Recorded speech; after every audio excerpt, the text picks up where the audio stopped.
שלום וצהריים טובים ללקוחות ואורחים יקרים שלנו בלימור גורביץ' תקשורת. Hello and good afternoon to our dear customer and guest at לימור גורביץ' Communication. אני גאה ונרגשת לפתוח את ועידת האונליין בפורמט בוטיק סביב 3 יבשות, ישראל, דובאי וארצות הברית, בנושא המרכזי בכנס, השקעות בתנאי אי-ודאות.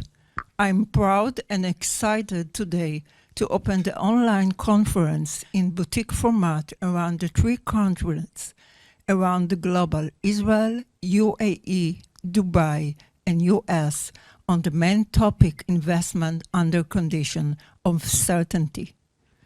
תודות ממני לשיתוף הפעולה, במיוחד כאן להנהלת קופס BDI ישראל, המנכ"לים המשותפים גברת תהילה ינאי, מר אייל ינאי, גברת דניאל ויינדרפ והצוות.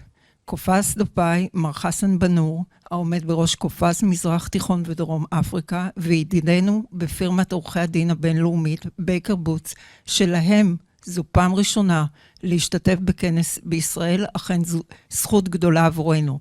השותפים דני דיוויד, מרק וולי, מרק ביש, פטריק דינטרי וסטפן מתיוס, ברוכים הבאים.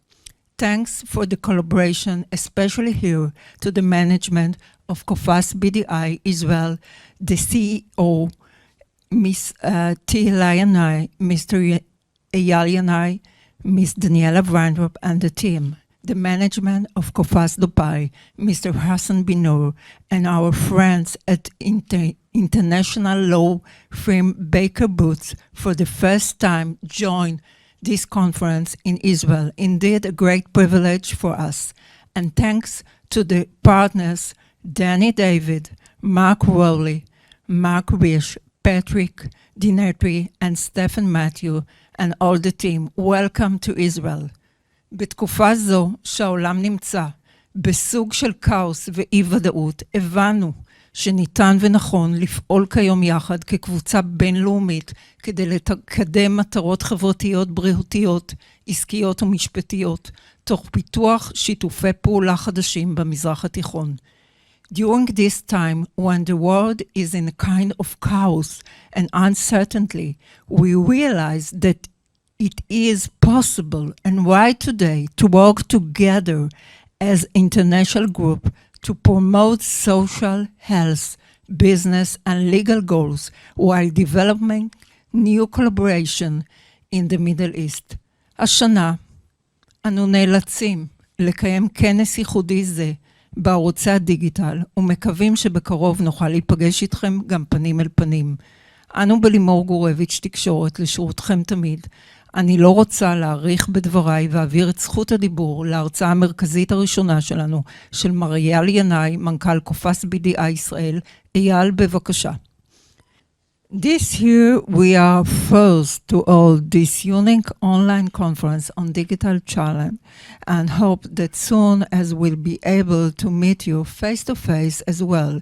We at Limor Gorech Communication are always at your service. I do not want to elaborate, and I will transfer to the first our keynote today, Mr. Eyal Yanai, COO of Kofas BDI Israel. Eyal, please. Hello and good afternoon to all. Assalamu alaikum and shalom.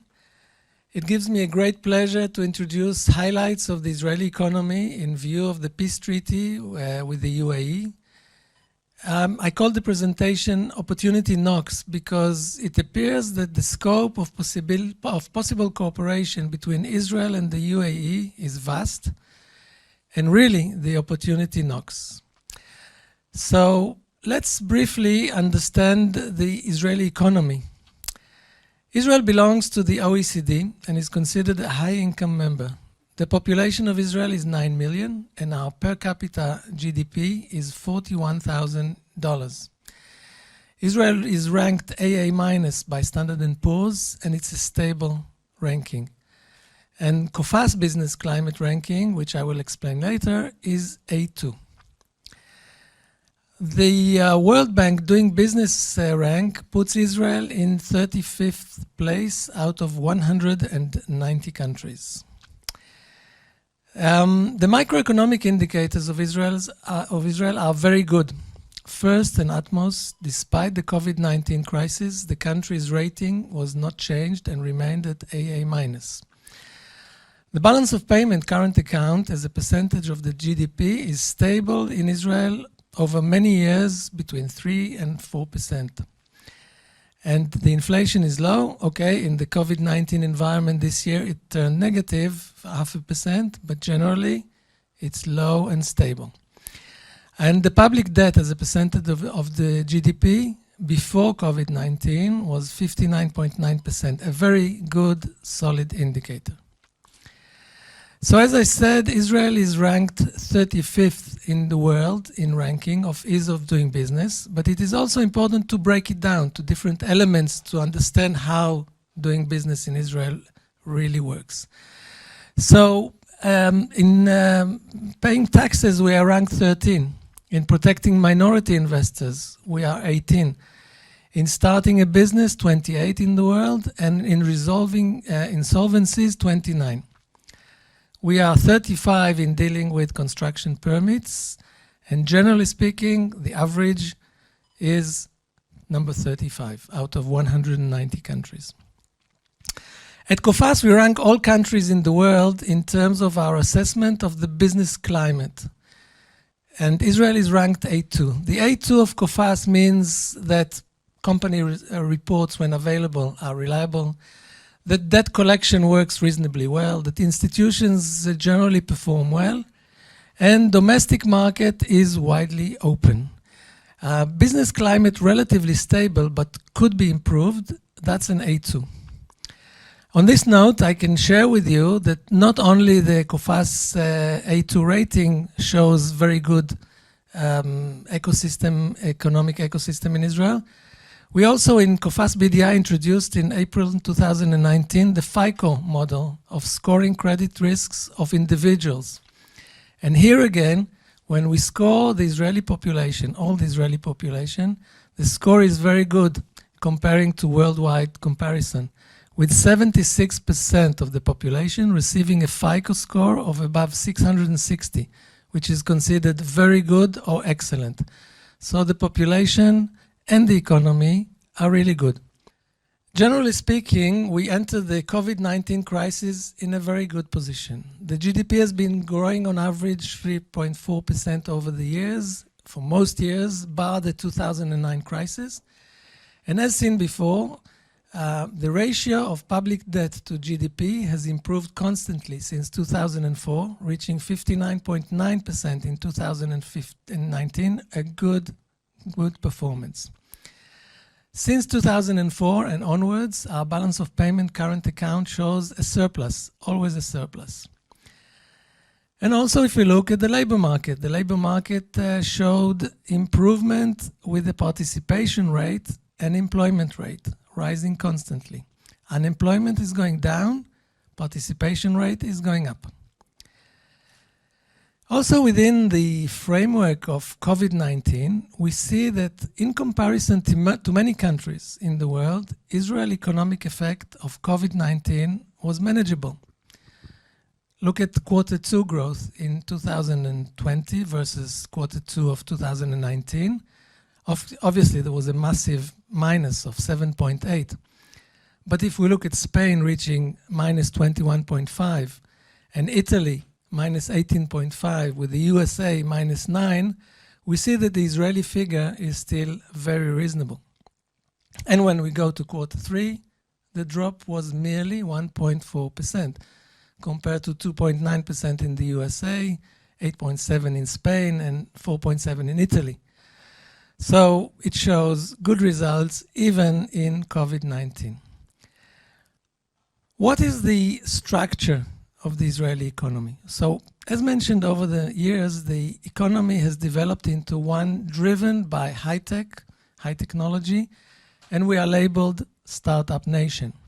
And indeed, we can see that the weight of professional and scientific products and information and communication sector, the sectors which are high technology, the weight has risen over the years.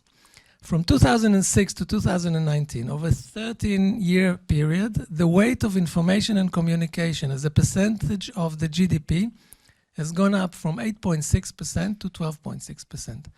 And the professional and scientific products from 12.6% to 14.6%. So these two sectors alone account for over 27% of Israel's GDP, which shows the importance of high technology in Israel. Other sectors to experience growth are wholesale, retail, food and service, and accommodation going from 14.6% to 17%, and construction now at 9% of the GDP. Areas suffering were industry, agriculture, and also the weight of financial services was decreased, not because the financial services has decreased, but because the GDP has grown in other areas more than in financial services.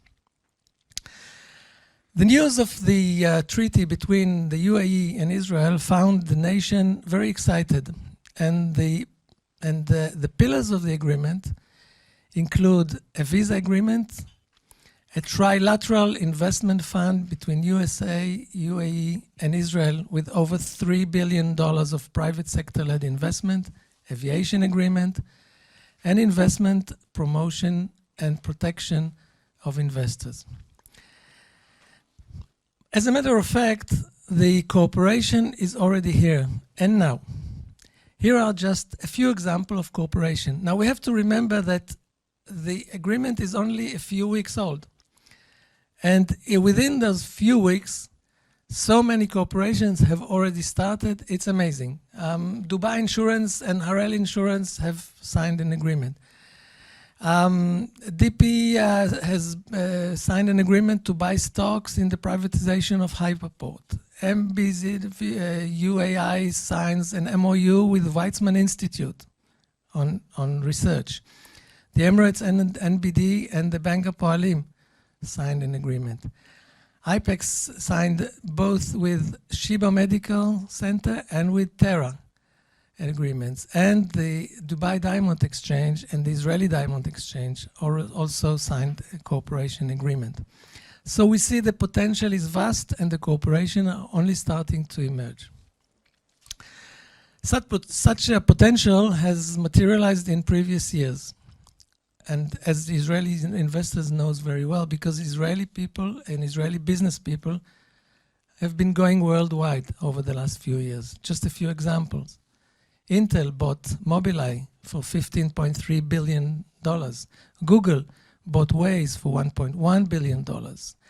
Apple is having its second largest research and development center in the world in Israel. Sandisk bought M-Systems, the inventor of disk on key, for $1.55 billion.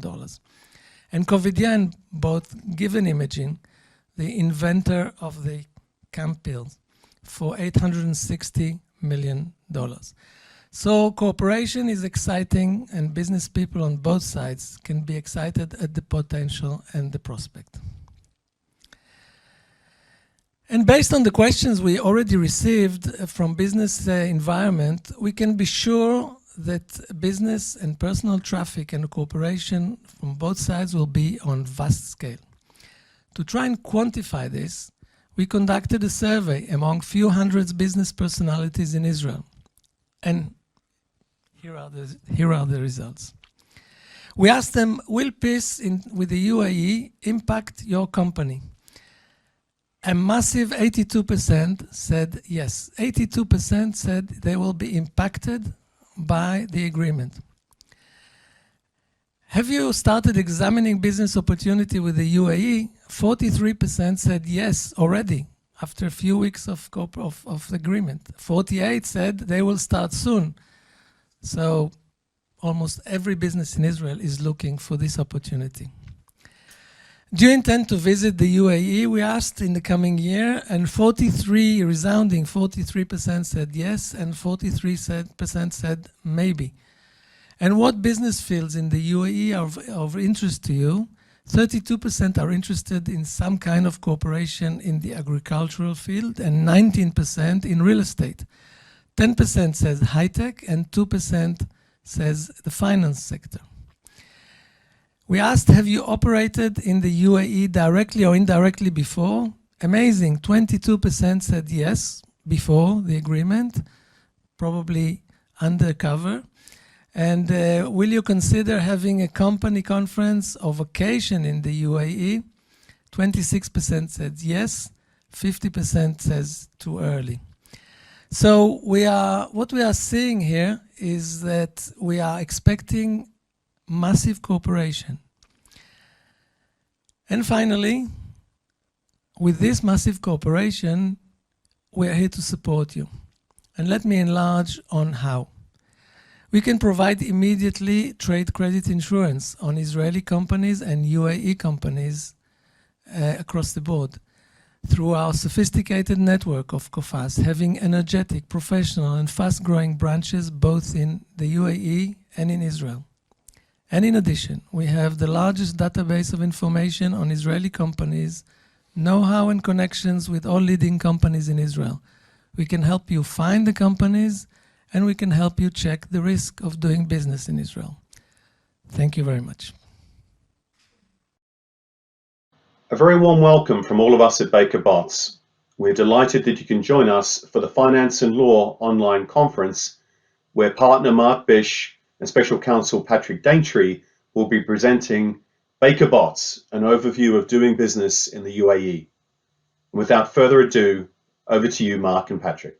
Thanks, Mark, and greetings, everyone, from Baker Botts, Dubai.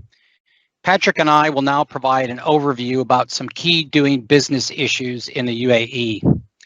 These are high-level comments only, and application, of course, depends on the facts of each situation. That said, we can definitely say these are exciting times to be in the UAE. Notwithstanding COVID, the UAE has witnessed many major developments in 2020, including, of course, the Abraham Accords peace treaty with Israel, a few transformational gas discoveries, and a series of substantial legislative reforms aimed at ongoing efforts to improve living standards in the UAE, such as laws allowing non-Emiratis to have their personal affairs, such as family law and inheritance matters, dealt with according to the laws of their home countries, as well as laws to promote the UAE as a destination for foreign direct investment, such as new laws eliminating many of the historic statutory foreign ownership restrictions associated with doing business in the UAE. In sum, with COVID vaccines on the way, Expo 2020 Dubai, now to be held in 2021, and new opportunities with Israel following the Abraham Accords, there is a lot of excitement going into 2021, which will mark the 50-year anniversary of the UAE. Let's jump into that now with an overview of doing business in the UAE. First, we will provide a description of the legal regime in the UAE. The United Emirates, or UAE, is a constitutional federation encompassing 7 emirates: Abu Dhabi, Dubai, Sharjah, Ras Al Khaimah, Ajman, Al Quwain, and Fujairah. The UAE is a civil code legal system. There are multiple sources of laws at both the UAE federal and emirate levels, which tends to complicate the legal analysis of most issues onshore in the UAE. Although our focus today is onshore in the UAE, we will mention there are free zone laws and regulations as well. 2 free zones in the UAE are outliers and have virtually independent legal regimes. They are the Dubai International Financial Center, which has a legal regime based on English law, and the Abu Dhabi Global Market, which adopts English law wholesale.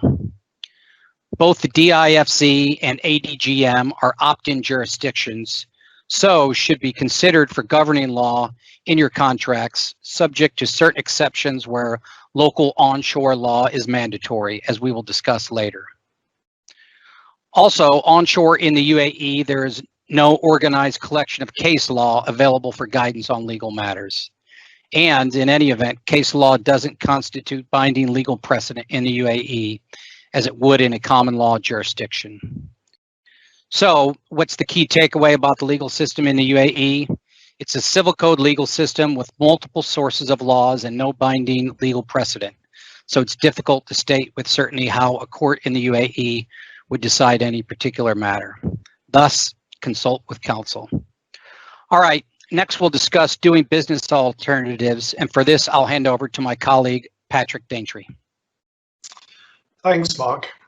The first step for any foreign business, and let's call such foreign business an investor for the purposes of this presentation, is to identify what type of commercial activity it wants to perform in the UAE and in what sectors and in what emirate. Then the investor must liaise with the economic department of the emirate and identify which economic activity its commercial activity falls within. If the investor's commercial activity falls within a regulated sector or a sector which is protected, the economic department may impose certain requirements and restrictions on what business model and legal form the investor must adopt. Strictly in accordance with the guidance from the economic department, the structure an investor may adopt falls under two approaches, either the indirect approach or through the direct approach. The indirect approach is through the issue of either an agency or distribution framework, which Mark will touch on shortly. The direct approach is through setting up a joint venture company or a wholly owned company of the investor. There are two jurisdictions in the UAE which investors should be aware of and where the direct approach can be adopted, which are commonly referred to as the onshore UAE jurisdiction and the offshore UAE jurisdiction. With respect to the onshore UAE jurisdiction, until very recently and before the implementation of the foreign direct investment laws, which I'm going to talk about shortly, investors were required to enter into a joint venture arrangement with a UAE person owning at least 51% of the share capital.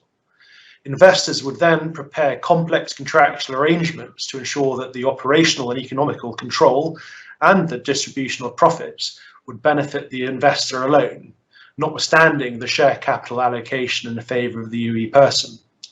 With respect to the offshore UAE jurisdiction, investors who were unwilling to enter into a joint venture with a UAE person looked to the numerous free zones established in the UAE to set up a wholly owned company. The main disadvantage of this approach of setting up offshore is that companies established in free zones are technically prohibited from conducting business onshore in the UAE, although in practice this has often been disregarded by investors. Recently, a new decree issued in November 2020 has introduced a number of fundamental changes to the UAE's approach towards FDI. There is a new general rule that investors may fully own certain types of companies onshore in the UAE. The key themes of the FDI approach are, firstly, the removal of the general FDI restriction that an investor may only own 49% of the share capital of an onshore UAE company, excluding, of course, certain strategic activities and business sectors. Secondly, a committee would be set up to determine the strategic activities sectors which are excluded. And thirdly, each Emirates economic department has been mandated with autonomy to decide the UAE person's percentage of participating of any UAE onshore company.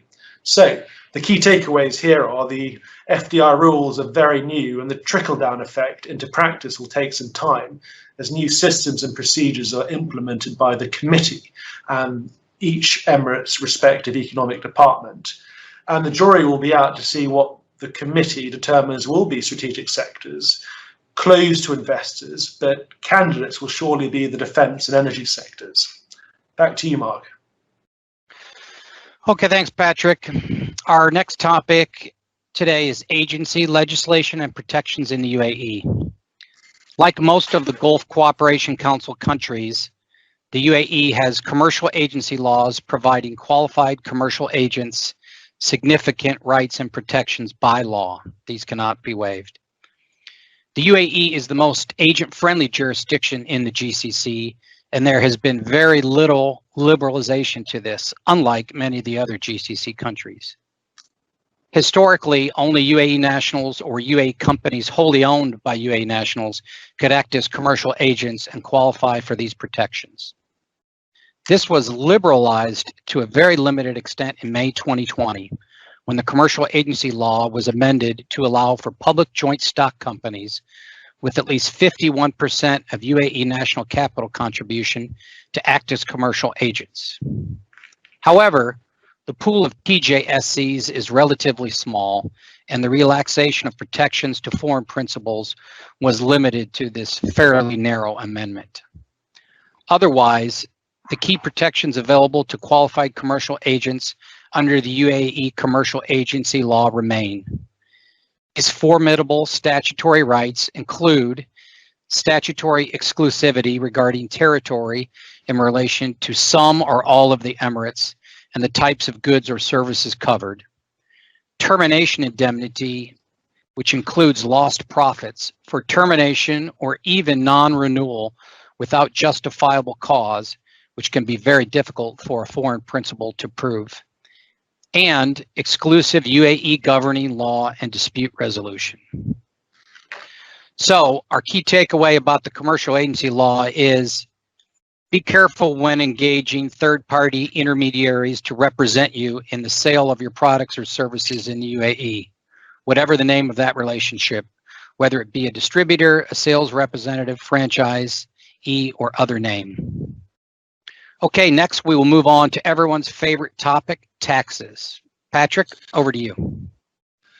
So up until the 1st of January 2018, when a 5% VAT was introduced, there were no taxes in the UAE, either at a corporation tax level or at a personal income tax level.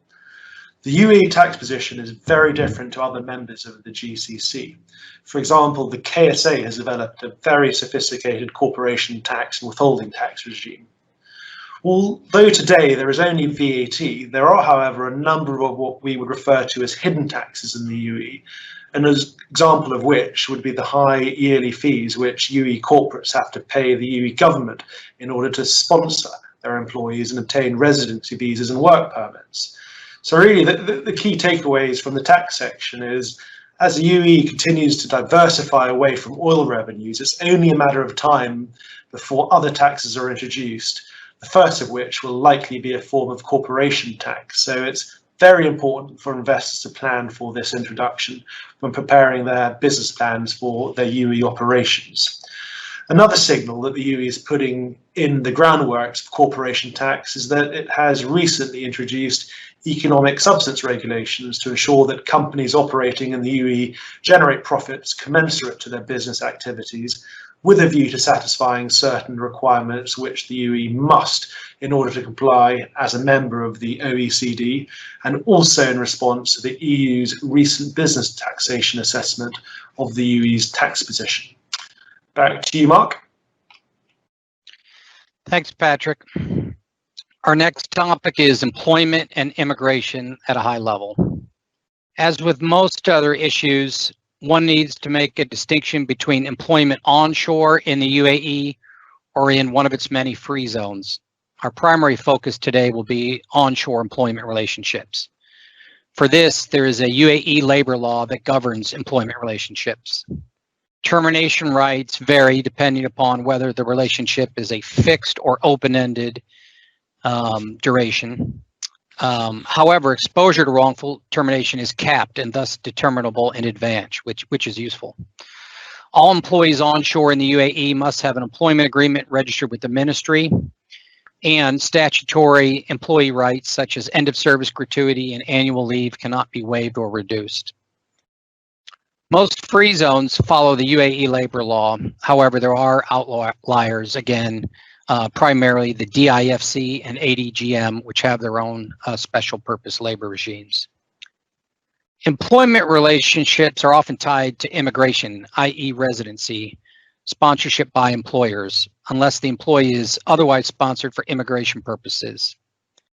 In this regard, there are now many ways to obtain residency in the UAE, in addition to employment, such as by investment in a UAE company or ownership of qualifying real estate.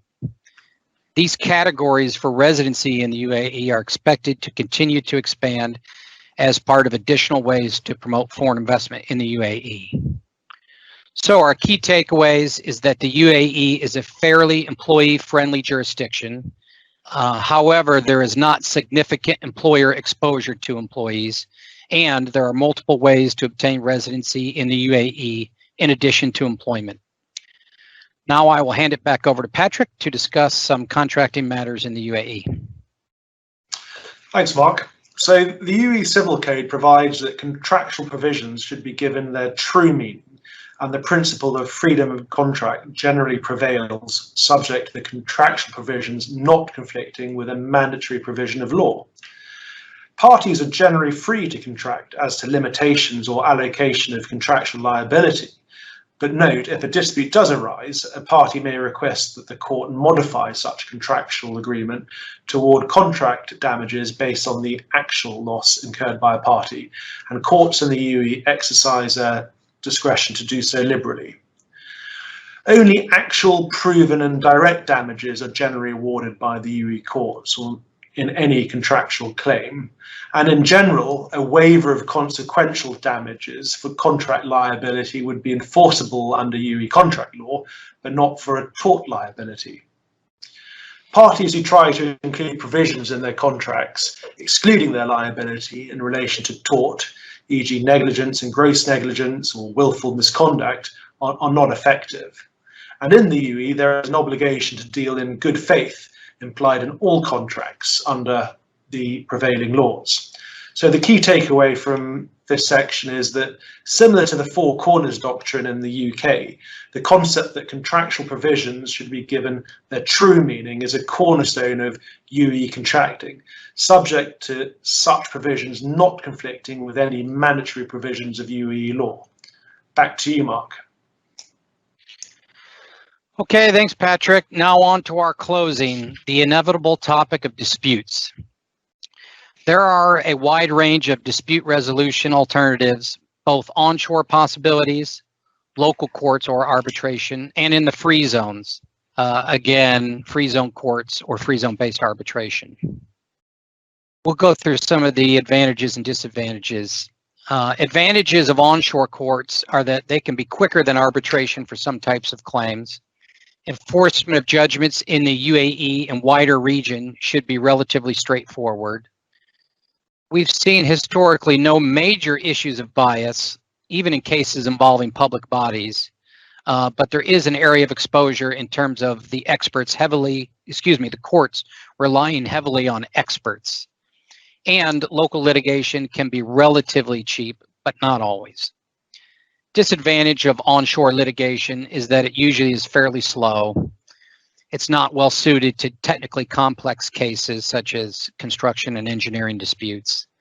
It can require extensive and expensive translation because matters are handled in Arabic. There's limited discovery, a fairly small pool of advocates with rights of audience, and results can be inconsistent and so unpredictable.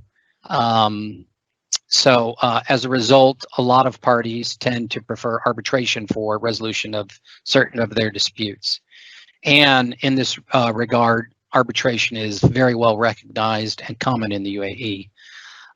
Under the UAE Civil Procedures Law and the 2018 Arbitration Law, an agreement to arbitrate in place of courts is recognized, subject to certain limited exceptions such as the UAE Commercial Agency Law and employment matters.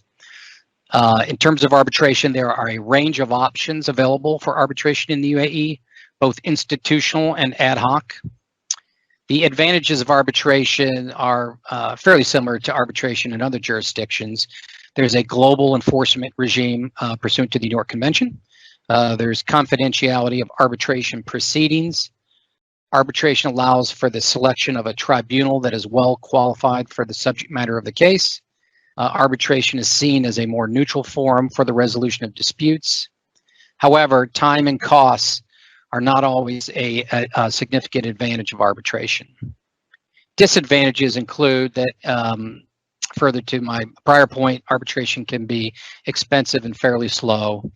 It's not well suited to some types of cases, such as undisputed debt claims, which are quite common these days. Arbitration will only be as good as the quality of your tribunal, and enforcement can be difficult and time-consuming in practice. So our key takeaway regarding dispute resolution is that there are a lot of options for dispute resolution in the UAE, and there is no one-size-fits-all solution, the same as most other jurisdictions. In closing, we hope this presentation was useful to you about doing business in the UAE. If you have any questions about this topic, please don't hesitate to contact any of the lawyers at Baker Botts. It's been our pleasure talking to you today. Thank you. Thanks very much.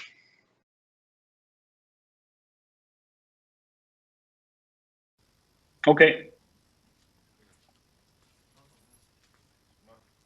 So the United Arab Emirates is a federation of 7 emirates that was established back in 1971. So actually next year, the country will celebrate its 50th anniversary.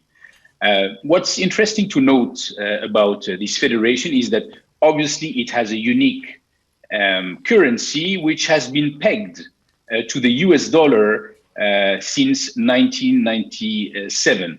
So, which means in terms of monetary flexibility, it is quite limited by this fixed exchange rate, because as a result of it, the UAE has to track actually the movements of the US Fed, and that sometimes it may not be appropriate for the domestic economic conditions. Nevertheless, there is a consensus around the fact that this peg to the US dollar will remain in place of the next several years, and that the UAE has more than enough sufficient reserves in order to defend that peg. It's interesting to note as well that this federation has authorities that are implementing and executing policy decisions and legislations. So there are a number of bodies from the Supreme Council, which is the highest authority in the country, gathering the 7 emirates. There's also a federal council of ministers, which acts as an executive body. That's what we call the cabinet. And ultimately also a parliament body, which is the Federal National Council. Now, the reason why I'm mentioning this is because despite these federal authorities, which are ultimately responsible for a number of strategic matters, ranging from foreign affairs, security and defense, immigration, education, public health, obviously currency, banking, and few other strategic matters. It's important to know when approaching the business environment in UAE that each emirate separately has its own government, and each emirate retains significant political but also financial autonomy. And that's why each emirate, as a result, has its own budget. So it's very important to have in mind when it comes to establishing businesses, or also assessing the risk environment and the credit environment of the UAE. And as it's illustrated here in this slide, you would see that, for example, one of the major rating agencies has different levels of rating and different perception of risk when it comes to the different emirates.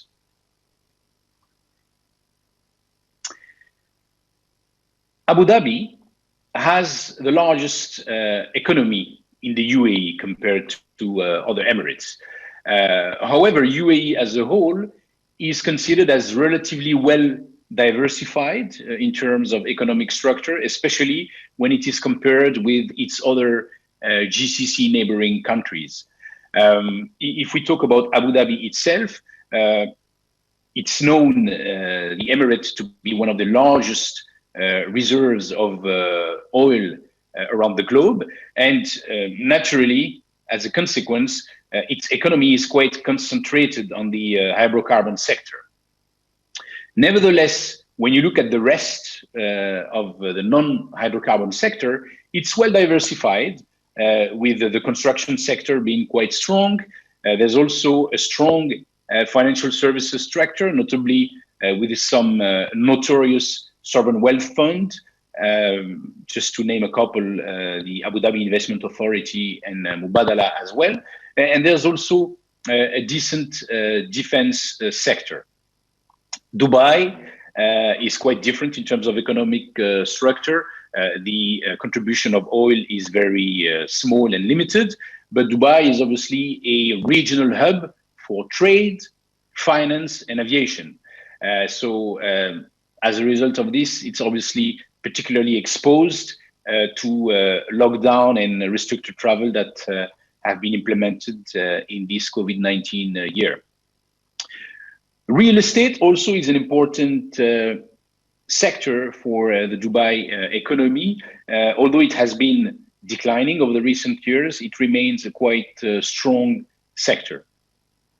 When it comes to the smaller Emirates, they are more considered as large manufacturing sectors. Sharjah, for example, the Northern Emirates, which is just a neighbor to Dubai, has a manufacturing base for lots of Dubai businesses because cost of establishment and cost of labor is cheaper than in Dubai. Ras Al Khaimah has large quarries, which actually gives it the ability to host one of the largest ceramic businesses in the world, which you might have heard of, which is RAK Ceramics. So again, overall quite diversified economy in terms of sectors, few specifics in terms of Emirates, despite the strong prevalence of the oil economy. Just to share a few words now about the outlook over the next few months and year. So obviously 2020, as for many global economies, is going to be a recessionary year for the entire Middle East, and it's particularly true for Emirates, the UAE, sorry, notably because the country was exposed to most of the impacted sectors, and it's particularly true for the Dubai Emirate. And last but not least, there was this additional shock, which is generated from the dependence of economy to oil, which is the what happened in the oil market and the price per barrel that has been quite rocky through this year. Obviously, this is challenging for the non-oil sector. Why? Because historically, the GCC economies have been benefiting from what we call a virtual cycle, where oil revenues were generating budget surplus for governments, who were, as a result, investing in infrastructure, but also in other strategic sectors, utilities, health, education. And all of these was driving ultimately population growth and household consumption. And all of this, again, eventually like sprinkling literally on the entire economy. So due to the oil price shock this year, which as Prokofas estimates, we believe will sustain over the next few years, this is a serious dent to the diversification plans of the region and for the UAE in particular. So just to emphasize a little on the oil dependency without dwelling too much in the detail. So just to read this graph, what you see on the left side is the share of fiscal revenues, the share of oil in government fiscal revenues. In the middle column, what you see is the contribution to GDP. So obviously, you see that UAE, despite being oil rich, is the most diversified GCC economy compared to its neighboring countries. And on the right column, what you see is the share of oil in total exports. So on the right chart, what is also interesting to look into is what we call the fiscal break-even level of the oil barrel. So it's not reflecting government expectation or speculation on what would be the oil price, but it's just a theoretical level, which means that if the oil price on a given year is above that level, there will be fiscal surplus for the government. And on the contrary, if the oil price is below that level, which is obviously the case this year, it means that governments needs to find other sources of income. So the oil price prospects are not that favorable or positive for the next months and years. Obviously, 2019 was a very special year with the drops of up to 30% of the worldwide consumptions, for example, in the month of April. But we believe at COFAS that there will be a continuous and sustained drop of demand over the next few months. And that's why, despite the OPEC agreement that has been reached, we don't believe at COFAS that there will be a favorable environment to support significant growth for the oil price per barrel. And our estimate is that this year, for example, in 2020, we will have an average price of $45 per barrel, just to give you an idea, in comparison to $64 in 2019. So again, you can imagine the impact for the UAE economy. I wanted to zoom on a particular sector, which I think is of interest, but it's also quite impactful for the UAE economy. And I'm talking about tourism. So tourism represents 11% of the UAE GDP, so which is a quite important contribution. Last year, there was close to $37 billion of receipts from tourism generated for the UAE. Obviously, 2020 will be significantly impacted from the COVID outbreak, and we also expect 2021 to be challenging in terms of number of tourists and tourism receipts due to what is foreseen as being a prolonged impact on international tourism. And just to emphasize even further on how tourism is key to Dubai as an emirate, interesting figures. Dubai was ranked last year as the 4th airport worldwide in terms of passengers traffic. Actually, if you remove domestic traffic, because Los Angeles, Atlanta, and Beijing have a significant proportion of domestic travelers, Dubai is the first airport worldwide when it comes to international traffic. And then when you look at another indicator quite interesting is the visitors to Dubai as a city. So Dubai was ranking number 4 as the most visited city worldwide, behind Bangkok, Paris, and London. But it was also ranking first in terms of international tourist spend. So you can imagine how important tourism is for the Dubai economy. And I'm sure you've heard about the upcoming World Expo that was planned this October, but that has been postponed next year. This will be hopefully an important boost to support the economy of Dubai for the duration of the Expo. One last word on tourism. Obviously, tourism from Israel is an interesting topic that we are following here. There's already been an inflow of tourists, for example, during the Black Friday sales a couple of weeks ago. There's also been an observation of hikes in hotel room bookings for the Hanukkah holiday season and then the rest of the festive season. And obviously, there are a number of direct flights that have been established and announced between Dubai and Israel, and even between Abu Dhabi and Israel. And according to some estimates, there is expectation that there could be up to 100,000 tourists per year coming from Israel. So interesting sector, again, key to the Dubai economy, and where these recent Abraham Accords could have interesting implications. So, and just also a quick illustration here of the dependency of Dubai and UAE, generally speaking, to the rest of the world, and notably to the level of trade worldwide.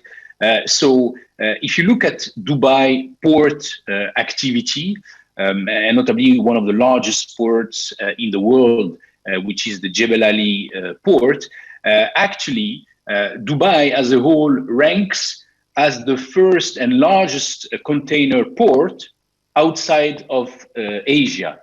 And similarly, again, as an additional illustration of how intense is the trade and import-export activity of Dubai.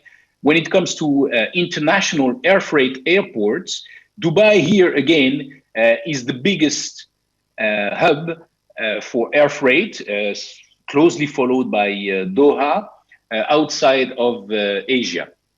So again, interesting facts and figures to illustrate how important is the global trade and how dependent is Dubai from the level of international trade worldwide, not only for its domestic business.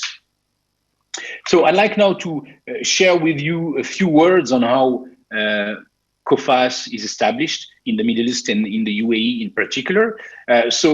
We've been present as COFAS for over 27 years in this region of the world, thanks to our various partnerships. So as a comparison to what we have in Israel, we do not have, strictly speaking, insurance companies established in these countries and in the UAE, but we are issuing policies via a network of partners, which are locally licensed insurance companies. Nevertheless, when it comes to our policyholders, it's a full-fledged COFAS experience using our tools, our wordings, and our renowned expertise. The additional piece of information I would like to add is that besides the traditional trade credit insurance covers that we can provide, we also have some supplementary services, which are business information. We have valuable debtor assessment information and reports that we can provide via a very user-friendly portal, and underlying reports are quite rich and useful for businesses that want to know which businesses they are dealing with and want to have information about their credit worthiness without necessarily being insured. And last but not least, we have a quite successful and experienced network of debt collection. I will come to that in a few seconds, because there are obviously sometimes some payment delays and payment default challenges, and we have the ability to provide a third-party debt collection services in order to help our clients to recover their bad debts. So maybe just to conclude, I think it was interesting to share with you what we have been observing over the last few months in terms of payment behaviors. So obviously, it's a financial distress for the entire region, and Dubai, UAE, generally speaking, have not been immune to what has happened this year. So we've seen steep increases in terms of volumes, also large cases increases, what we call extension of due dates, where essentially our policyholders ask us to give them more time to collect dues from their clients, have also been increases. So we may unfortunately observe this translating and evolving, unfortunately, into actual collection cases and claims. So what you see again on the left part of this graph is the increase in number of collection cases. So basically, each and every time one of the insured clients of COFAS worldwide is asking us to go and collect money within the Middle East region. And we've also observed on the right-hand side that not only the number of claims and collection cases, has increased, but also the number, the volume and the severity of cases has also increased. So there's obviously drying up of liquidity in a number of supply chains. Some business have been inactive. Some sectors have been more affected than others. I'm thinking about obviously everything related to travel, leisure, entertainment, what we call HoReCa, hotels, restaurants, and catering. Transportation, retail also have been badly affected this year. But nevertheless, we are very attentive to how this environment is evolving. And that's why we would again strongly advise and recommend the Israeli interested businesses to develop their footprint in the Middle East to seriously consider, obviously, the credit risk management solution that they can procure from COFAS, generally speaking. So that's all from my side. Thank you, Mr. Hassan Bener. We have today the privilege to open the panel where we will discuss the key issue, the right way of doing business in Dubai. Next to me sitting Ms. Tehila Yanai, the CEO, COFAS BDI Israel. I want to take the time, so please, Ms. Yanai, you are invited. Hello, everybody. The news of peace treaty between Israel and the UAE has raised a wave of excitement in the business community of both countries. It seems that the culture, the abilities, the agility, and the tempo of both countries are perfect match. From day one, we are receiving many questions about the possibilities of collaboration between the UAE and Israel. There is certainly a lot of willingness of both sides to make it work.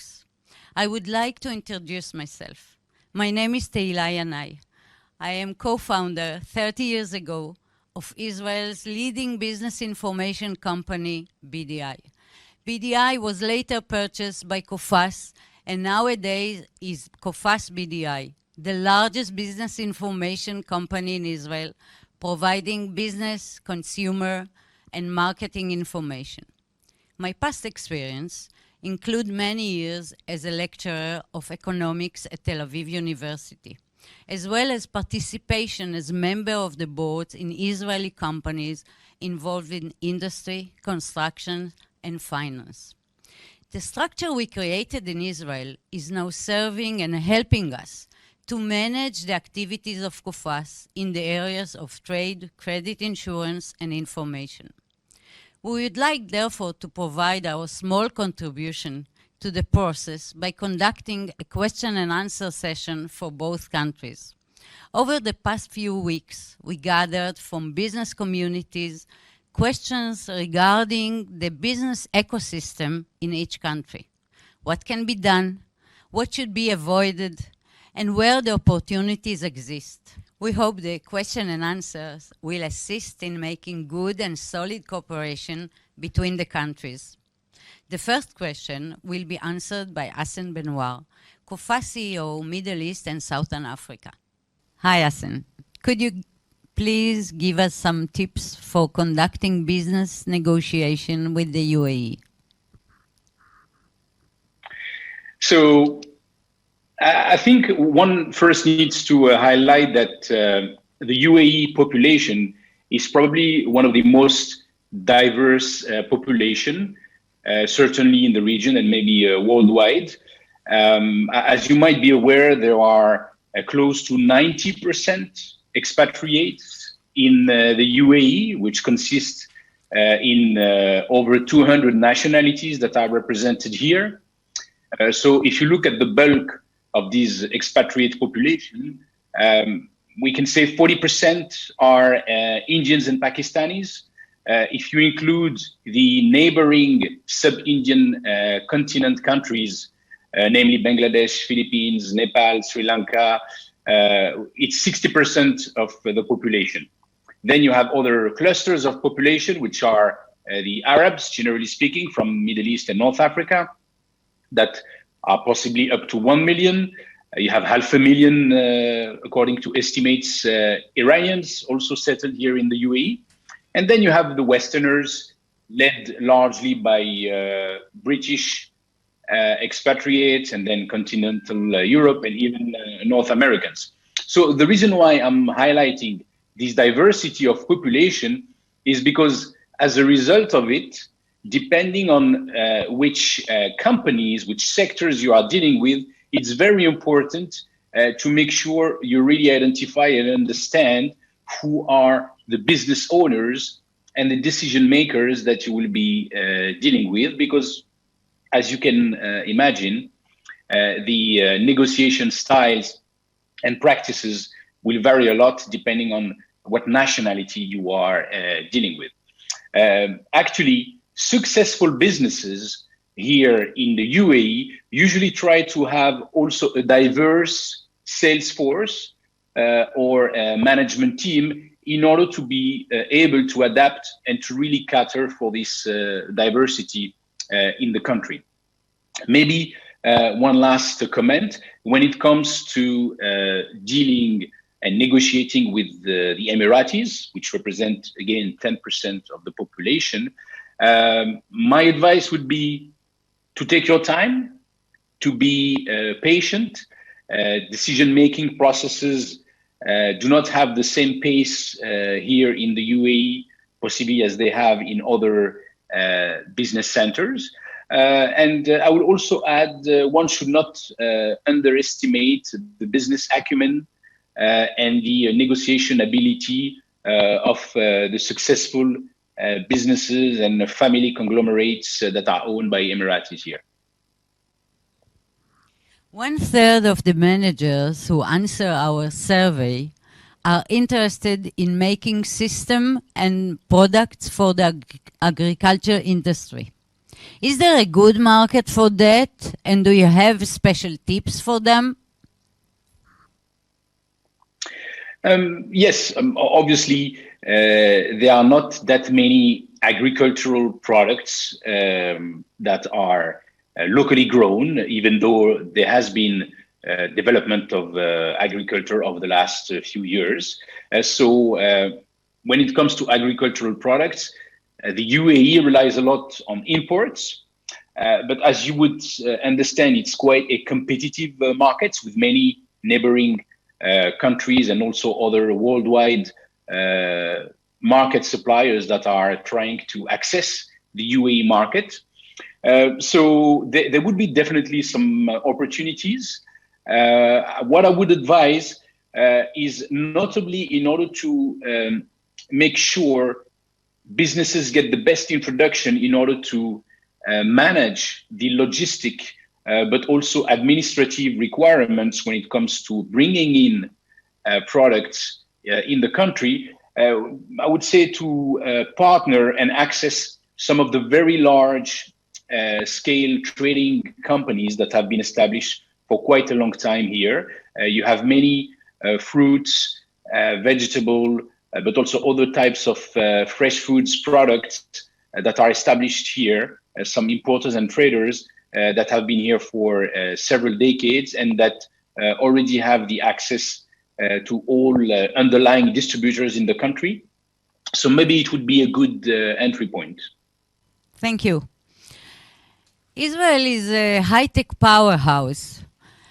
Is there any advantage, if so, which, in establishing development centers in the UAE, for example, attractive labor cost or highly skilled individuals? That's a very interesting question. Actually, there is definitely an aspiration and an ambition from UAE authorities to make the country a reference when it comes to tech development, innovation, and adoption of latest technologies.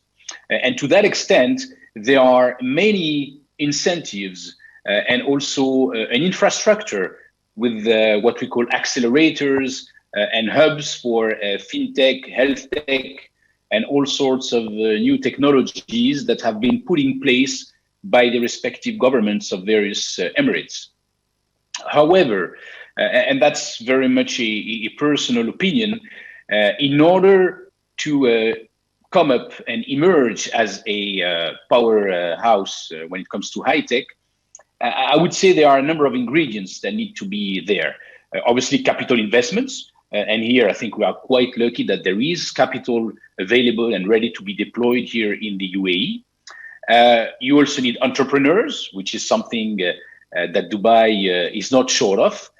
You need also the private sector to be ready to support this. And last but not least, you need academia. Academia is key. Why? Because academia provides high skilled, but also very low cost labor. So I think one of the challenges that UAE is facing today, when we compare to places such as the Silicon Valley, Paris, or even Tel Aviv, is that the level of available high-skilled resources from university is not yet at par with these other places that have been very successful. So the Sharjah University, for example, is emerging as an interesting place in terms of computer science degrees and qualifications. But I think this is something that the UAE still needs to develop in order really to become a credible, attractive and competitive power place, high-tech power place, again, in comparison to the other international peers. Are there any special adjustments that are being done in the UAE to prepare for the arrival of the Israelis, both business and vacation? Yeah, look, I think Dubai is quite known of being a place and a city where hospitality, generally speaking, is very comprehensive, whether it is in terms of accommodation, which is very wide and diverse, whether you want to go for the ultra luxury or maybe the more affordable places to stay, whether you're looking for more business or shopping destinations or more beachfront. So hospitality is definitely already there. Coming back to your question now more precisely, I think what we have seen recently since, let's say, the excitement around the arrival of tourists and businesses from Israel is development of the kosher experience. It's been there already for quite some time in the UAE. I would say to some extent under the radar, but recently we have seen more noise and more, let's say, development and investment in terms of kosher restaurants, but also catering services, notably because hotels who have been recently witnessing some bookings from Israeli tourists have been the drivers of this demand. And regarding COFAS, will COFAS grant credit limits to Israeli policyholder for the UAE buyers? Oh yes, certainly. That's also the very purpose of us holding this event today, is to communicate widely that we are ready to support trade, generally speaking, between both nations. With regards to our teams here, our risk underwriters based in the UAE, they have been over a decade now, a couple of decades, supporting limits and policyholders of COFAS from all around the world. So obviously, this will be done within the usual framework of our risk appetite and underwriting criteria. But definitely, we are ready to grant limits to our Israeli exporters and policyholders. We are looking forward for this. If we're talking about business culture, what might be unique in the business culture of the UAE? And should we be prepared for something special? Really, what comes to my mind again is the diversity of the business culture. I've shared earlier the few insights on the demographics and the diverse population of the UAE, and it truly reflects equally on the diversity of decision-making mechanisms and cultural habits of businesses, whether you are dealing with a multinational that has a footprint here in the UAE, or a locally owned business, or an entrepreneur-led business that has been established by an expatriate from a particular country or nationality. It will really have its own dynamics. So again, I would highlight that the diversity, and as a consequence, the necessity to be agile, to be open-minded about the different cultures that you can be facing is truly what makes Dubai and UAE, generally speaking, unique as a business destination. Thank you very much. So could you please share some insights with regards to Israel business norms? In particular, what can you share with regards to negotiation and communication? Are there specific aspects to be aware of in order notably to avoid potential cultural conflicts?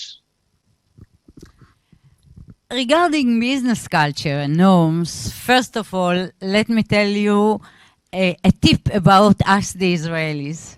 We are considered as very friendly and very open. We usually make small talks at the beginning of each meeting.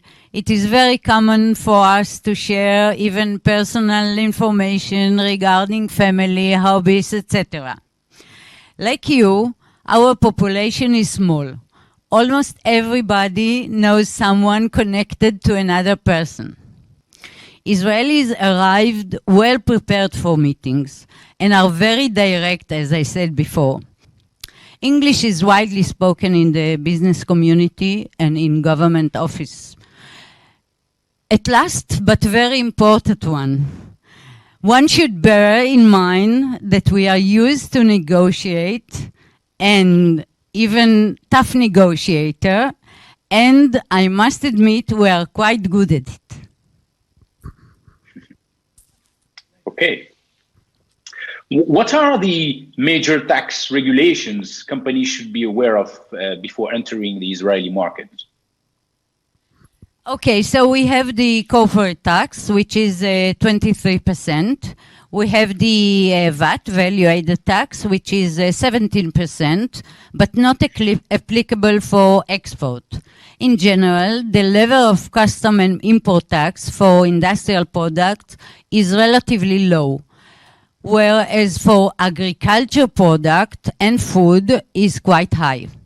Regarding food, as you mentioned before, everyone should be aware of the subject of kosher, which is an important subject here in Israel.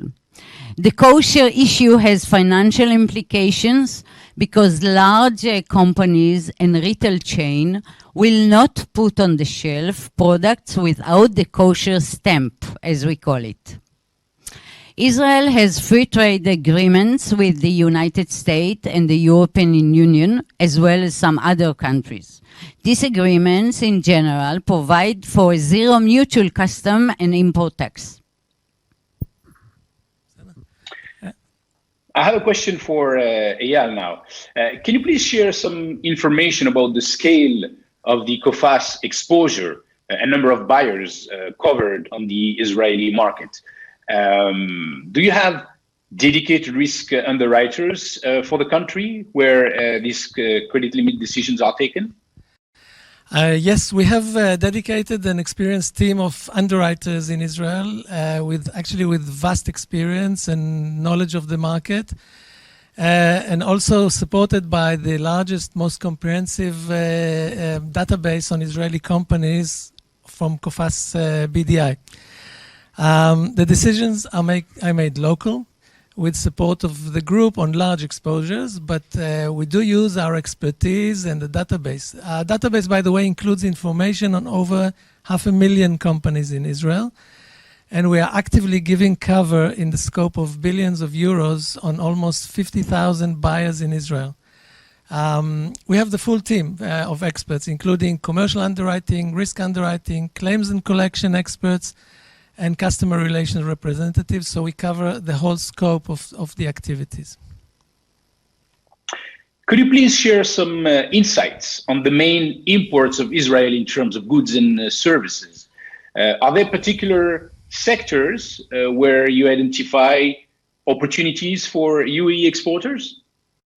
Well, generally, Israel is a large importer, and it's a large importer of investment products and raw material due to the fact that we do not have natural resources of our own, generally. And out of the raw material, petroleum is a major element. Israel is also a large importer and exporter of tourism. And I think you know that just this month alone, 40,000 Israelis are queuing to come to Dubai. Out of a population of 9 million, it means that over the next few months, maybe there will be nobody left in Israel. Everybody will go to Dubai. So also the Israelis spend on tourism is very high, the average spend. Of course, being a startup and high-tech nation, Israel is also a large exporter of software and R&D services. That's a major issue. With regards to steel and building material trading, what are the risk factors and possibly payment behaviors, performance issues of the Israeli domestic market? Well, Israel is a large importer of building materials, such as ceramics, marbles, iron and steel. We are large importers, and the usual terms of payments are 60 to 120 days, open credit or letter of credit. The risk category of this sector is above average, but the performance in terms of growth is very good. And of course, credit insurance cover on the risks in this area is widely available. We have, and especially me, great respect to you, Danny David, have joined us from Houston, Texas today in this panel. Danny David is the partner co-chair litigation, Freem White Baker Boots. Hello, everybody. My name is Danny David. I am reaching you from Houston, Texas. I serve as co-chair of Baker Botts' litigation department firm-wide. I'm on our executive committee, and I'm a partner specializing in corporate governance and securities, class actions, and derivative litigation. I'm joined by my colleague, Steve Matthews. Steve? Hi, Danny. Thanks for the introduction. Steve Matthews. I'm a partner with Baker Botts, based in the Dubai office of the firm in the United Arab Emirates. We've had a long history for the firm in the Middle East. We opened in Riyadh, Saudi Arabia in 2001, and I came across and opened our Dubai regional office in 2005, and have been here in the UAE full-time ever since, with our practice covering the GCC and broader Middle East. So, and I do corporate, transactional, and a lot of counseling, as well as government contracts, et cetera, as my main staple of work. So, Steve, we just had the benefit of a panel discussion, and I want to follow up with some questions to you. Let me start with asking, do you anticipate growth in the UAE over the next 10 years? And if so, what sectors? Yes, I do anticipate growth here. As people who may have watched the UAE over the last decade have seen, there's been tremendous growth in recent years. A lot of it has been in real estate and development, but also as a regional business hub, both for the GCC region and Middle East, but also going into Central Asia, Africa, even South Asia, India, Pakistan, et cetera. Multinationals will set up their regional offices here in Dubai, and there's been tremendous growth in that type of activity. I think that it will continue, and in particular, we're going to see a new focus on renewable energy here in the UAE. There's been a lot of work done at Masdar down in Abu Dhabi, for example, and BIA in Sharjah, as well as in Dubai on solar power plants and the like. Another very important area for the UAE where I anticipate substantial growth and great opportunities for Israeli companies under the Abraham Accords is in food security and agricultural technology, or agri-tech. As most of us know, Israel has long been a leader in drip irrigation and creative approaches to low water use agriculture, hydroponics, etc. And the UAE has started to get into this quite heavily, particularly in Abu Dhabi. And it's driven by food security, but also the desire for fresh produce. And there's quite a number of organic farms here now, and many of them are using these advanced technologies. I also see a tremendous opportunity for cybersecurity, both at the governmental and the private sector levels.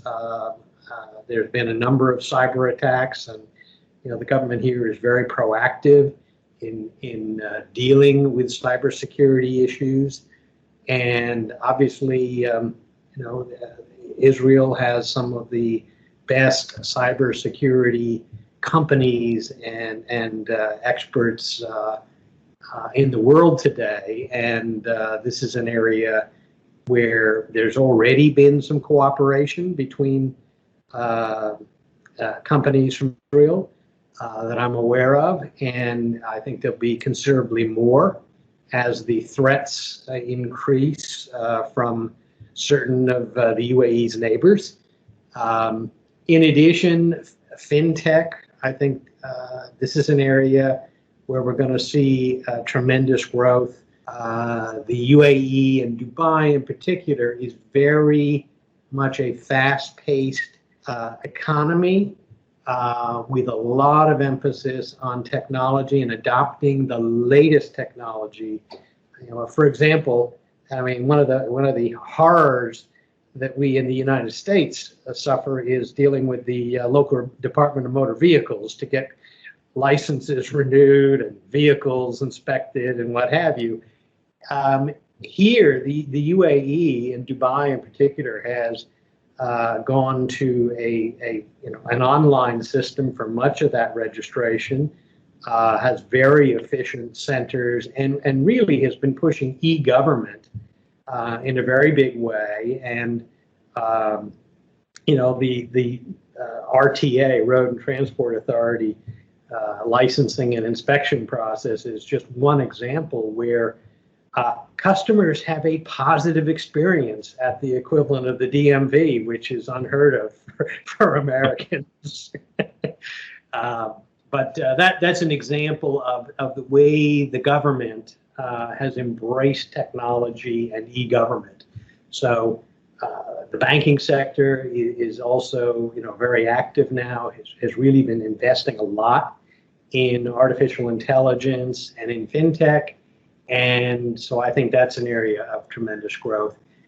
In addition, healthcare is important. There's been a significant investment in healthcare in the UAE over the last 10 or 15 years, with many major research institutions, Harvard Medical School, Methodist out of Houston, and others doing technology transfer arrangements, joint ventures with local healthcare providers, and providing the world-class healthcare here to citizens and residents of the UAE, instead of what for many years was the norm, was for a UAE national, they would be flown to the US or Switzerland for heart operations, cancer treatments, etc. And that's obviously very expensive and a huge drain on the economy. And so a shift began about 10 years ago to bring that onshore, both for the benefit of the local population, but also to serve as a magnet for some medical tourism from around the region. So, that's very important.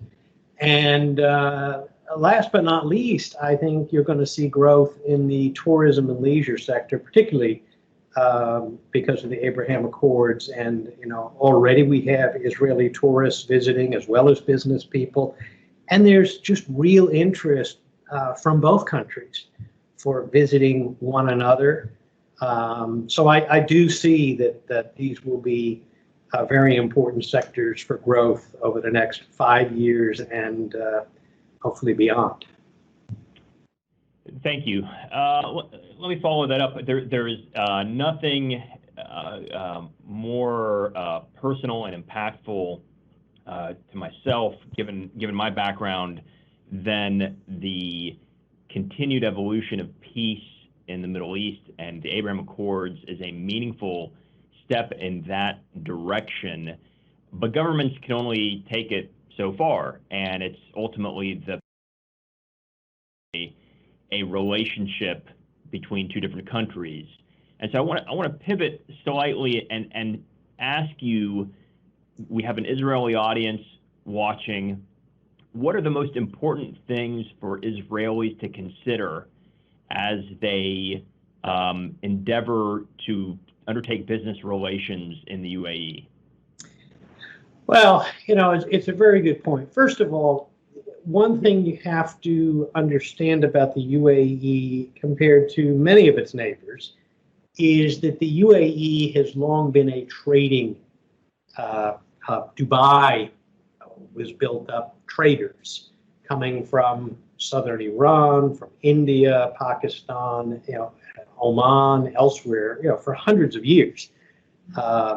And so there's a long history of many cultures coming together and working together cooperatively.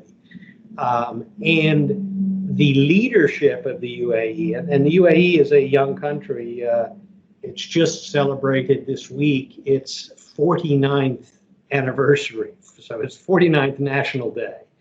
1971, the UAE came together as originally 6 and then 7 of the old British trucial states joined together, created a union back on December 2, 1971. Very few countries are able to make Israel seem like an old one with the 1948. So that's impressive. Yeah. Okay. But what's important is starting from the leadership of the leaders of the two main Emirates, Abu Dhabi and Dubai. Sheikh Zayed, the founding father of the UAE, and longtime ruler of Abu Dhabi, who died in 2004, and Sheikh Rashid of Dubai, were both very forward-looking and thinking individuals, and they nurtured and helped create a culture of diversity and openness and respect for others, other nationalities. I mean, the population of Arabs then, Bedouin from the interior, was very, very small. And so the population consisted of many people who come across the Gulf from Iran 4 or 5 generations ago, as well as Arabs, raising goats and camels and what have you in the interior, as well as pearl diving. Pearl diving used to be a major industry here throughout the Gulf. And these were, local Arabs who were the pearl divers, the fishermen. It was a relatively poor country until the discovery of oil, and which has transformed the UAE. But there's long been an emphasis on tolerance and cooperation among people from many, many nations. Since before its founding as a nation, Indians came over and worked as laborers, worked as shopkeepers, Iranians, et cetera, et cetera.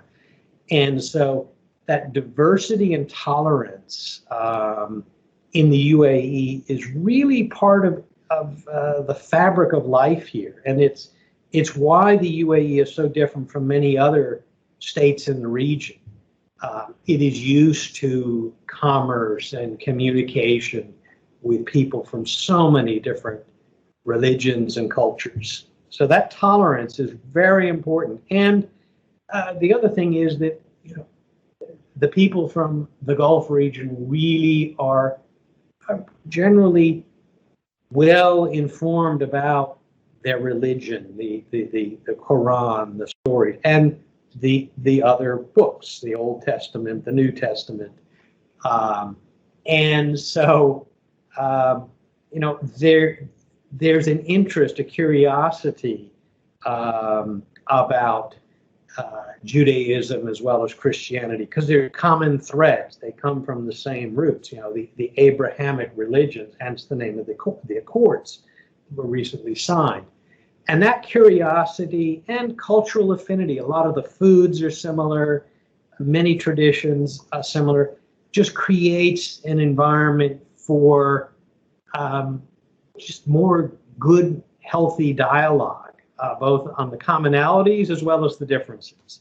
So I think that's one thing that's very important. And then, when we look at, how do you, once you've got that background, how do you create a business relationship? Well, again, culturally, it's you start with 3 cups of tea. If you want to talk business with somebody, maybe a business, get to know the person first. Look the person in the eye.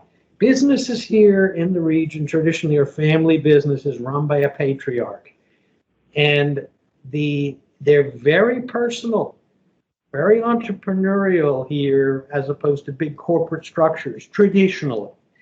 And so it's very important, the individual, man or woman, represents the business in a bigger way than you find in large corporations. It's a much more entrepreneurial approach in terms of that personal attachment to the business.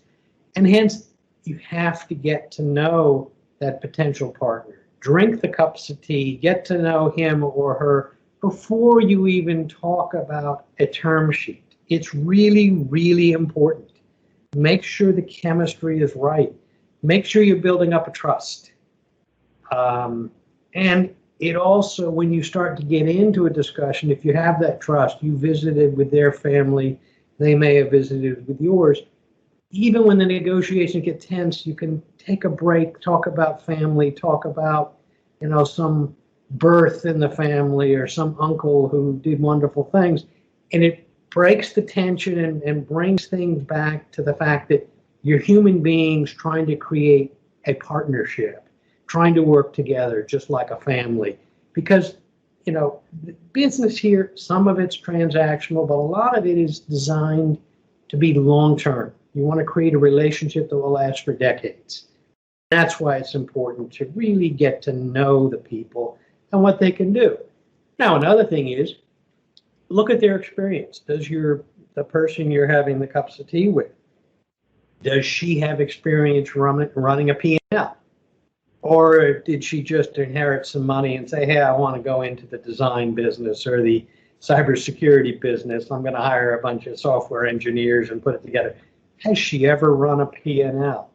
Okay, that's important. And to the extent she has, in what line? You're talking about, a potential agriculture technology venture, but does your partner have any experience there, or have they only been what is the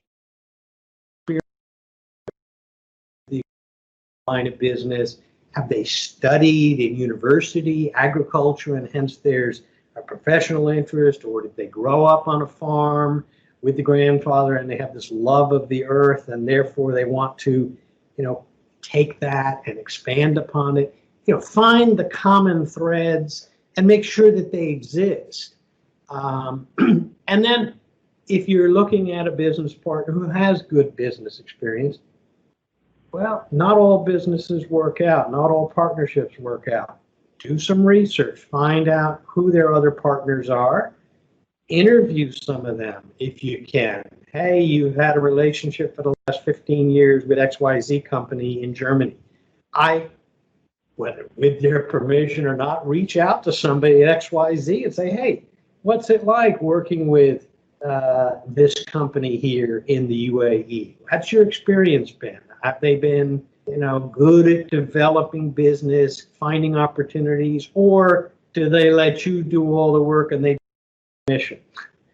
And can I find out. just jump in here to say that lawyers can be very good at helping entrepreneurs do that due diligence, and we can do it on a no names basis.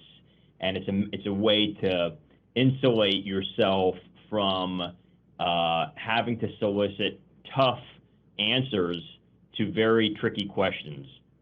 Oh, I'm sorry, back to you. No, and that's absolutely right. The other thing is that we often have contacts in the business community, and we can make those inquiries. Hey, what do you know about so and so?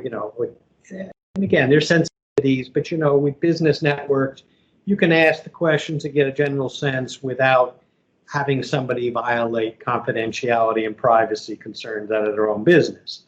I mean, a lot of it comes down to the reputation. But the other thing is making sure you establish the correct payment and credit terms to ensure that money doesn't become an early problem in the relationship. Make sure it's clear, if you're going to give credit, what it's going to be.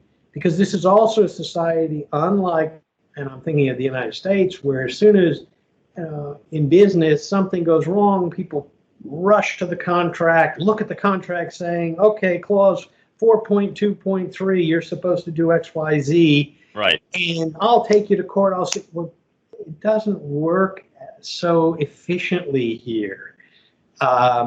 You need to, yes, you look at the contract, but you try to win-wins around the contract. The courts here are not the best way to resolve disputes. Everything, if it has to go to court, has to be translated into Arabic to the extent it was negotiated in English or another language.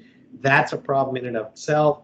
Arbitration might be appropriate, but arbitration can be very expensive. And often it doesn't make, litigation or arbitration often doesn't make sense unless the amounts in controversy are big enough. And again, you have to think about resolving business disputes without just going to the paper, pointing to the clause and saying, I'm right and you're wrong. Learn to listen to the other side. Hey, I haven't paid you because I've got a contract with the government. You're a subcontractor to me. I haven't been paid, so how can I pay you? Yes, but I've gone out. Well, you've got to anticipate those things when you're negotiating and figure out how to resolve them. And if I can, let me just say, I mean, this is in the vein of an ounce of prevention is worth a pound of cure. Two things, and I speak from the litigation, the dispute side of the house. To the extent that you're having dialogue with a counterparty, after you've had the 3 cups of tea and who knows, what else, when you get to the point where you're talking brass tacks, you want to make sure that you've identified what could go wrong and have had an open dialogue. I think that's just incredibly useful. And then I plead with people who are listening, yourself an attorney, talk about the various dispute resolution protocols, find a governing law that favors your position and that can be expeditious and maybe on margin cheaper than other options if good, and then really take the time to get that dispute resolution provision just right. Don't freelance it. Get it right. It'll be worth every penny. It is your emergency escape valve if you need it, and it should be good. So let me ask. Yeah. Let me ask you, just because we talk about the 3 cups of tea, and I know that we're now in a situation, especially in the States, where you're having a virtual cup of tea at best, and we're seeing the people striving very much to continue with their transactions and their mergers and acquisitions activity in the face of Corona, but obviously that adds some inertia, some gravitational pull to the proceedings. How has Corona, or maybe I should put it this way, how will Corona, at least in the next quarter or two, be affecting Israelis who try to conduct business in this sort of 3 cups of tea manner with people in UAE? Well, it's a challenge, to be sure. Although, we've all learned to adapt to the changes, technology, Microsoft Teams that we're using now. If everybody trying to do business gets comfortable having the first chat over a video screen, seeing the children playing in the background, and, but it humanizes things as well, just like you may have if you're sitting in somebody's living room drinking a cup of tea. But the face-to-face as opposed to a mere conference call is important because there's a lot of body language. You just get a sense looking in the eyes, even screen. But it has changed. It's not as easy. But now we're in the good weather season, so you can have a lot of meetings and lunches and breakfasts outside, and that's a big plus. Compared to when we were in July and August, where if you wanted to meet, you pretty much had to be inside, and it was not recommended to be spending time inside. But now we have the good weather until March or so, and lots and lots of meetings outside. People will say, "Oh, let's take a walk, down this trail on the beach. Let's just have a chat. Let's go to the park, and we'll just stroll around, enjoy the weather, and just get to know each other. Let's talk about our families. Let's do whatever." So yes, you can do it. It is different, but I don't think it gets in the way as much as we might have thought 2 years ago, because we've all in business gotten used to it, and we're getting a little better at it every day, I would hope. Look, have you encountered any instances of cooperation between an Israeli and UAE-based business? I appreciate that it's still very early going, but would like to hear if you're seeing sort of green shoots emerge in the wake of the Abraham Accord. Yes, there's anecdotal evidence about cooperation that's gone back, 8-10 years. Companies that had representative offices here, but undercover sort of, that have now been allowed to come out into the sunlight. I am aware of some cooperation on the security front. I won't provide any more detail than that, but there's definitely been some cooperation between Israeli companies and companies here on areas that are critical to the security of the nation. And there's tremendous respect here among the leadership of Israeli technology, particularly in defense and cybersecurity. I mean, so that the Israeli companies are starting on a footing where they are respected for what they have to offer. I also had a discussion with a good friend who's with a major international defense contractor who was recently approached by a major Israeli defense company to discuss opportunities here in the region, and they just they will have a meeting in the new year. It's not a UAE company; it's an international company, but it's the head who covers the region is based here, and they're interested in participating perhaps in one of the joint ventures that this company has set up here in the UAE in some fashion that's manufacturing some defense articles. So it's starting, and I think we're going to see a lot more of it. And it's driven by geopolitics. The the big threat to the UAE and to Israel as well is Iran and the the political regime there and the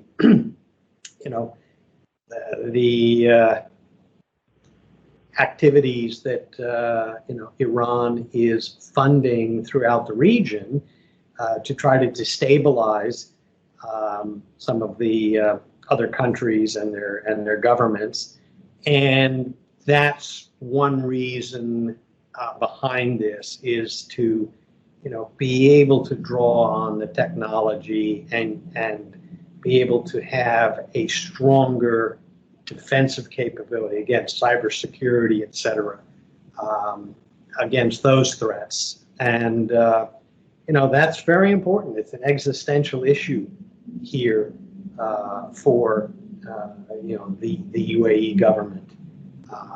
This neighborhood. As it is in Israel. So, I mean, Yes. That is a perfect segue to my next question. I get it all the time here domestically, which is, what does a change in U.S. administration mean for me? And their derivations, tax policy, renewables and oil and gas, M&A activity relative to different technology sectors. And in light of this discussion,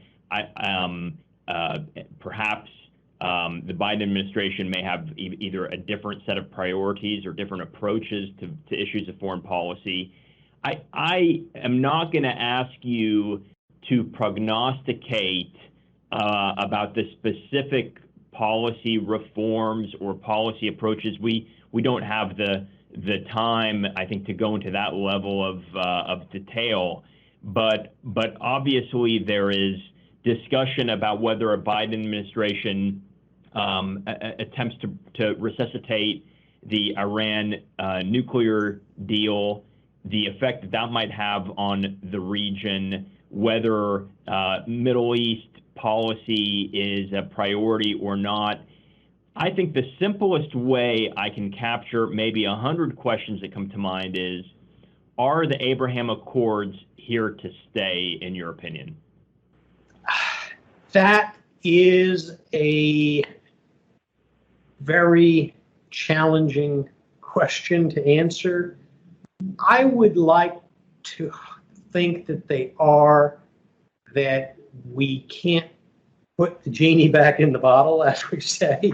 I think they while they seemed to arise, very suddenly over the summer, I think so many of the seeds for the Abraham Accords already existed. This cooperation and respect that has gone on, with top business people and government leaders for, let's say 8 to 10 years. So that's important. The idea is we need to unite against the common enemy, which is to the north of us as it's perceived. And the interesting thing, yes, the team have talked about resuscitating the JCPOA. However, the time has moved on because of the U.S. pulling out and other reasons. Iran has increased its stockpiles of nuclear materials, et cetera, above what was originally agreed. So you don't have the same set of facts you had 4 or 5 years ago. And it's not going to be so easy to just walk in and restart those, in my view. The other thing, the interesting, the wild card here is, will Saudi Arabia potentially do an Abraham Accord or an Abraham Accord light to try to convince the Biden administration not to resuscitate the JCPOA? Now, as the cradle of Islam, and the king is known as the custodian of the two holy mosques, as his official title. That's something that a lot of people have said, oh, that's a bridge too far. But I recently saw press reports about Bibi Netanyahu meeting with Mohammed bin Salman at the NEOM site in northwest Saudi Arabia. So, I don't have any inside knowledge, but, thinking outside the box, you never know what may be possible. Bahrain could not have done the accords that it did without strong Saudi support, in my view. Saudi Arabia clearly is supportive because it has to allow the overflights of the El Al aircraft to the UAE and the Etihad aircraft to Tel Aviv. So, Saudi Arabia clearly is providing support. So let us see what may happen. I think while they may not have been started by the Biden administration, I think the Biden administration has to take an exam, has to look at what exists on the ground today and decide how to approach the Middle East. Also looking at the state of the U.S. economy with coronavirus, et cetera, and what is in the U.S. And who knows what the possibilities may be. But I do think the Abraham Accords are here. The leadership certainly supports it. I think at the human level, when people get to meet one another more, again, those 3 cups of tea, that natural breaking down of barriers and prejudices comes to bear as people get to know one another as people, as they start to show pictures of their children and grandchildren, share stories about a memorable meal or an experience. That's how bonds are created and preserved. Well, I very much appreciate your insight, and I have saved one last question. Something that has impressed me over the last 21 years working at Baker Botts has been the global reach of our lawyers, and we have been a presence in the Middle East and in Dubai and Abu Dhabi for a very long time. That differentiates us from a lot of law firms who have maintained allegiances or affiliations with people on the ground, but have not themselves invested in those relationships. And in your case, I don't know how many cups of tea have gone into that, but in any event, I wanted to ask you on the strength of the relationships that you have. Are there specific entities in Dubai and Abu Dhabi that can help Israelis and other foreign business persons, and how can they be contacted? Yes, actually, the businesses here, every business must be a member of the local Chamber of Commerce, and the 2 main ones here being the Dubai Chamber of Commerce and Industry, and in Abu Dhabi, the Abu Dhabi Chamber of Commerce. And we can provide website details for these entities. But they're quasi-governmental. So with the government very much behind the Abraham Accords, they are active in reaching out, welcoming Israeli business people coming in, and so they should be contacted if you're interested in meeting with people in a particular sector, whether it's agriculture, whether it's retail, whether it's leisure, tourism, cybersecurity, fintech. Reach out to the Chamber of Commerce, Abu Dhabi, Dubai, and see if they can put you in touch with people who are, in the same area, or maybe potential customers, say for fintech, some of the banks. And they're very good. There's also Dubai FDI, which is a unit of the Dubai Department of Economic Development, and that's an office set up to attract foreign direct investment. And they too, I mean, it's a governmental body, part of the Dubai government, and they can be contacted. Similarly, Abu Dhabi has the Abu Dhabi Investment Office, which does the same thing. It's there to facilitate foreign direct investment into Abu Dhabi.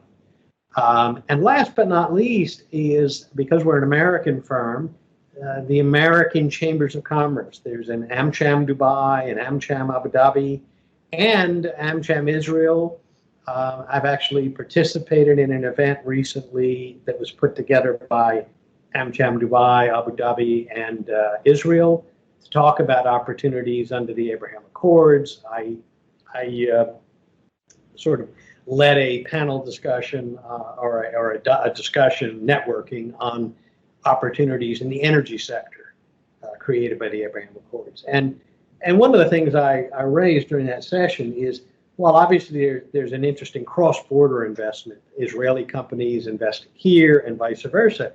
The other thing that's interesting is the UAE has lots of capital, sovereign wealth funds, private equity funds, et cetera. And with Israeli technology, whether it's in fintech, whether it's in renewables, agritech, teaming up Abu Dhabi money with Israeli technology to look at opportunities in Central Asia or Africa jointly, for example. You know, a little bit different than just cross-investment, but co-investment, cooperation in other markets where you can marry up the great technology with the necessary capital and then management skills and jointly work to go into new markets. I think there's real opportunities in that space. And already we've seen Israeli private equity firm coming in. One of our partners has had a lunch meeting or dinner meeting the other day with representatives of a major Israeli private equity firm looking for opportunities. So I think that's another angle that is going to lead to some very good business opportunities coming out of these Abraham Accords. Well, I could not be more excited about this development. There are very few pivotal moments in history that portend something so positive, and much less in 2020. We got them mostly going the other way, and this is just an amazing breakthrough. And now it's up to the people, and we view ourselves in a very, very advantaged position to help, both from the Israeli side and the UAE side, and hope that individuals will call and reach out and have further discussions. Steve, thank you very much for your time today. I really appreciate your insights and appreciate the time and attention of our viewers. Well, thank you, and thank our viewers. And we're here to help. We're here to facilitate. And frankly, having been in the region now 25 years, I find my role often is to be more of an interpreter of cultures. I'm interpreting the Middle East business culture to American and European clients, and vice versa. A common example I'll give is somebody sees a very robust anti-corruption clause in the contract, and the immediate reaction in this part of the world is, "You're saying I'm corrupt. Why is this in here? Why do I have a 3-page anti-bribery clause? Are you saying that I'm this horrible person?" No. And anybody who's dealt with a Fortune 100 company, Fortune 500 company, knows that you have to have these clauses in the agreement. Everybody must have them if they're doing business. But somebody who's not as experienced just looks at it and says, no, I can't. You're calling me a crook. You're calling me a thief. You're calling me somebody who's going to bribe. So this is one of the things, right. Constantly have to explain, no, that's not why it's there. And you need 6 cups of tea to undo the damage if you don't preempt that. Exactly. Well, listen, thank you much. And I want to say a final note of gratitude to Limor Gurevich and the communication and media branding firm. Limor, thank you very much, and we look forward to seeing you on a call or Zoom soon. Thank you. תודה על השתתפותכם, נקווה לראות אתכם בכנס הבא שלנו, נקווה גם שהוא יהיה פנים אל פנים. Thank you for your participation. See you at the next conference.